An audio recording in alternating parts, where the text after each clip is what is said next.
অনেকেই আমার স্টুডিও সেটআপের একটা ভিডিও চাচ্ছিলেন যে গরিবের স্টুডিও দেখতে কেমন হয় সেটা একটু দেখি।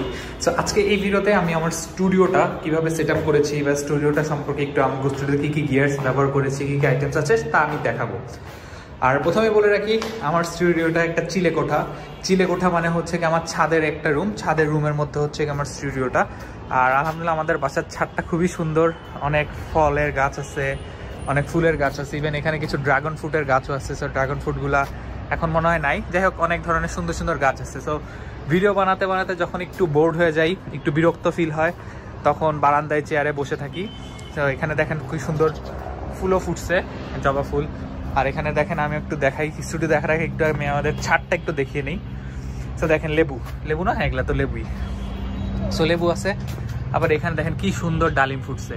আচ্ছা, সো এর পাশেই হচ্ছে কি আমার দিস ইজ মাই স্টুডিও, একটা চিলে কোঠা। চিলে কোঠার মধ্যে আমার স্টুডিওটা। আর স্টুডিওটার ভিতরে বাইরে থেকে দেখতে একটু পচা হইলো, ভিতরটাও খারাপ না, ভালোই আছে।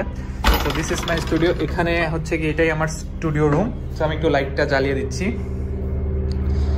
আচ্ছা, সো দেখেন, সো এই যে এটা আমার স্টুডিও, এটা হচ্ছে স্টুডিওর এক পাশের ওয়াল। আমি দরজাটা লাগাই দিই। সো স্টুডিওর এখানে হচ্ছে কি সাউন্ড প্রুফ আমার ফোম দেওয়া আছে, এখানে হচ্ছে গিয়ে সাউন্ড প্রুফ ফোম দেওয়া আছে। সো আমি আগে একটু পিছন সাইডটাকে একবার দেখিয়ে নিই। So this is my back side. আর এখানে কিছু ব্লাইন্ডার সেট করা, এখানেও ব্লাইন্ডার সেট করা আছে। আর হচ্ছে আপনার এই যে দিস ইজ দা আপনার হচ্ছে গিয়ে সাউন্ড প্রুফ করার জন্য। প্রথম দিকে আমি যখন রুমে ছিলাম আমার প্রচন্ড ইকো হতো। সো ইকোটা কমানোর জন্য এই ফোমগুলো অ্যাড করা। আর আমার হচ্ছে গিয়ে ক্যামেরাটা হচ্ছে কি এখানে থাকে। So this is where I set the camera. আর এটা হচ্ছে আমার গোডক্সের একটা সফট বক্স এবং স্ট্যান্ড। এটার ভিতরে চারটা বাল্ব আছে। And this is my camera that I use, that is Sony ZV-E10। এই ক্যামেরাটা আমি ইউজ করি। সো সনি ZV-E10 রিসেন্টলি নেওয়া।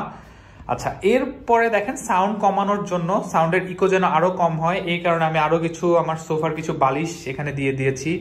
আমার এই পাশেও কিছু সোফার বালিশ আছে, নিচে হচ্ছে কি একটা কি বলে ফ্লোর ম্যাট আছে, যাতে ইকোটা কম হয়। সো ইকো কমানোর জন্য আসলে অনেকগুলো ফ্লোর ম্যাট দেওয়া। আচ্ছা, এই তো লাইট বক্সটা তো দেখালাম, এটা হচ্ছে কি আমার স্ট্যান্ড, ক্যামেরা স্ট্যান্ড। এরপরে সবচেয়ে আমার পিছে একটা হচ্ছে গিয়ে একটা ল্যাম্প আছে। আর এর পাশাপাশি যেটা হচ্ছে কি আমার নিচে অনেক সময় দেখবেন যে আমার ভিডিওর নিচে খুব সুন্দর হচ্ছে কি একটা লাইট দেখা যায়।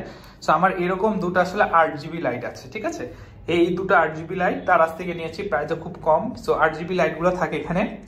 আর আমি হচ্ছে কি এখানে বসি, এখানে আমার ল্যাপটপটা থাকে। That's it. So that's the view that you guys see, ঠিক আছে। খুব সুন্দর একটা ভিউ আসে, খারাপ আসে না যখন জুম করে আমি ভিডিও করি। আর আমি যদি একটু লাইটটা অফ করি, আচ্ছা, সো আমি ব্যাক স্ক্রিনটা দেখেন এই যে অ্যাশ কালারে, হালকা অ্যাশে কালার করে নিয়েছি। এই অ্যাশ কালারের উপরে হচ্ছে গিয়ে কোনো একটা 8GB লাইট পড়লে জিনিসটা খুব সুন্দর লাগে। সো দেখেন আমি আরেকবার একটু অন করে দেখাই। সো এই যে দেখেছেন খুব সুন্দর লাগে, পুরো কালারটা চেঞ্জ হয়ে যায়। সো এই হচ্ছে ওভারঅল আমার স্টুডিও, আমার গরিবের স্টুডিও। সো আশা করছি এই ছোট স্টুডিও থেকে একদিন খুব বড় একটা আরো সুন্দর স্টুডিও করতে পারবো, যেখানে হয়তো আরো 5-7 জন মানুষ হয়তো কাজ করবে। So keep me in your prayers. দেখা হবে কোনো একটা ভিডিওতে পরবর্তী। Thank you.